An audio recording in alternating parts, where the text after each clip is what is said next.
ဇလန်းများအသက်ဝင်လာသည့်အပက်ဖုံဟာပမှကြိုးဆိုပါရဲတင်သည်မော်ဆန်သောပုံပြင်များနှင့်ဒဏ္ဍာရီလာစွန်စားခန်းများကိုနှစ်သက်ပါကတင်သည်နေရာမှန်ဖြစ်သည်ကျုပ်တို့မစတင်မီဤဗီဒီယိုကိုကြိုက်နှစ်သက်ပြီးတင့်တငယ်ချင်းများနှင့်မျှဝေရန် channel ကိုစည်ရင်းသွင်းရန်မမေ့ပါနှင့်တင်ဤပံ့ပိုးကူညီမှုသည်တင်အတွက်ပိုမိုအံ့ဩဖွယ်ကောင်းသောဇလန်းများကိုဖန်တီးရန်ကျွန်ုပ်တို့ကိုကူညီပေးပါသည်ခုံစည်းရင်မမေ့နိုင်တဲ့ခရီးအတွက်အစဉ်သင့်ဖြစ်နေပါပြီလျှို့ဝှက်စမ်းကြဲမော်တက်နဲ့ကံကြမ္မာကစောင့်ကြိုနေတဲ့ပုံမြင်လေးဒဏ္ဍာရီကိုစတင်လိုက်ကြပါစို့ပရမများလိုက်အနာဂတ်တိကျမ်းသည်အိပ်ဆက်သည်ပကံရှေးဟောင်းစာလိပ်များတွင်တင်စီထားသည်ကြက်သွေးရောင်ကောင်းကင်ကြီးတညနိုးလာသည့်အထိမင်းသမီးတီရီ၏ငွေရဲ့မြေကိုအမှတ်အသားပြုသည်ဆောင်းပွင့်တွေကသူ့ခြေထောက်တွေကိုနမ်းတယ်အေယာရီမြစ်ရေကချုံမြိန်သွားတယ်အကြီးကဲများသည်မျောလင်းချက်နှင့်ထိတ်လန့်မှုနှစ်ခုစလုံးကိုမြင်ခဲ့ရသည်လရဲ့သွေးနီရောင်အလင်းတန်းအောင်မှာ9 နှစ်အရွယ်တွင်လေသည်သူမ၏လျှို့ဝှက်ချက်များကိုပြောပြသည်မွန်ဘီစာသည်အနာဂတ်နောင်တရမှုများကိုပြသခဲ့သည်ရွာသူရွာသားများကမေတ္တာဖြင့်လက်ဆောင်များယူဆောင်လာကြသည်ဒါပေမဲ့ဇေယာကအပေါ်ကနေလှမ်းကြည့်တယ်12 နှစ်အတန်တိတ်လေးချင်းမှုလာရောင်ချက်ဝတ်တန်စာသည်ဖြင်းချင်းစွာတောက်ပနေသည်ပကံရဲ့တောက်လောင်နေတဲ့မြင်ကွင်းတွေကိုမြင်တွေ့ခဲ့ရပါတယ်တိုက်ပွဲဝင်ရန်ချီတက်ခဲ့သည်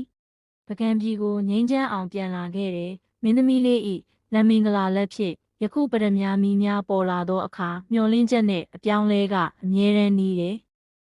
ပရမများလိုက်အလင်းသည်မှိန်သွားသည်ငိမ့်ချမ်းမှုပြန်ရလာတာနဲ့အမျှမင်းသမီးတီရီကစေတနာနဲ့အုပ်ချုပ်တယ်ပြီးတော့ပြည်ရဲ့အမာရွတ်တွေကိုကုသပေးတယ်သို့တော်လင်ကြီးထဲတွင်တီးတိုးတန်များဝဲလာသည်ရှေးခေတ်တန်ခိုးကြီးတွေရဲ့ဘယ်တော့မှမလွတ်မြောက်ဘူးအကြောင်းမူကားလာဤစစ်မှန်သောရည်ရွယ်ချက်သည်ကျော်လွန်သွားခဲ့သည်တညတွင်ကျဲများသည်အတစ်တဖန်ညှိသွားကြသည်ကြက်သွေးရောင်လာသည်မြင်ကွင်းကိုပြန်ရောက်လာသည်ဤအလင်းသည်ဖွက်ထားသောတကားကိုထင်ရှားစေသည်ကံကြမ္မာရဲ့လက်ထက်မှာတီရီသည်စကြဝဠာခေါ်တံကိုကြားလိုက်ရသည်ပြိုကျနေသောရှေးဟောင်းတိုင်းများကိုဖျက်၍အတန်မဖြစ်သင့်သောအတန်မင်းရဲ့ကံကြမ္မာအမှန်ကိုလာမေးပါသူ့လူတွေကသူမကိုမသွားကြဖို့တောင်းဆိုတယ်ငါတို့နဲ့နေပေးပါငါတို့မင်းကိုအယမ်းချစ်တယ်ဒါပေမဲ့သူ့ရင်ထဲမှာတော့သူသိတယ်လာ၏နောက်ဆုံးလှုပ်ဆောင်မှုမှာကြာပြီဖြစ်သည်ငွေရောင်မျက်ရည်များဖြင့်မြေပြင်ကိုနမ်းလိုက်သည်နောက်တော့ဘသူမှရှာမတွေ့တဲ့နေရာကိုရှောက်သွားတယ်တကားသည်အနီရောင်မီးတောက်များဖြင့်ပြိုကျသွားသည်ကျွင်းသမျှသောတရဖူကိုတွန်းလောင်း၍ယခုပရမများလာသည်မြင့်သောအခါအချို့ကသူမ၏ညီရွာတန်ကိုကြားရသည်ဟုဆိုကြသည်သို့မဟုတ်ပြည်တော်စောင့်နှက်၏အရေးကိုကြည်ပါအလရောင်လက်ဖြင့်ရောင်စင်တန်းဘရင်မှ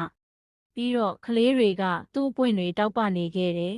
တခါကသူမညဘက်ပျောက်ကွယ်သွားသည်ဟိုးအဝေးကကျေတပွင့်ကိုလှမ်းသွားပေမဲ့သူမ၏အချစ်သည်စစ်မှန်သောနှလုံးသားနေရာတွင်ရှိနေသည်ပြီးပါပြီပြီးတော့ဒါကမော်ဆန်နဲ့ပုံပြင်ရဲ့အစုံပဲရင်းကိုတင်နှစ်သက်ပါကနောက်ထပ်အံ့ဩဖွယ်ဇလန်းများအတွက် Epic Phone Harbor တွင်စည်ရင်းသွင်းရန်မမေ့ပါနှင့်မင်းရဲ့ပံ့ပိုးမှုကမော်ပညာကိုရှင်သန်စေတယ်ဒီဇလန်းကိုဘလို့ထင်လဲအောက်ပါမှတ်ချက်များတွင်ကျွန်ုပ်တို့ကိုအတိပေးပါလာမည့်စွန်စားခန်းတွင်ဆုံတွေ့ကြပါစို့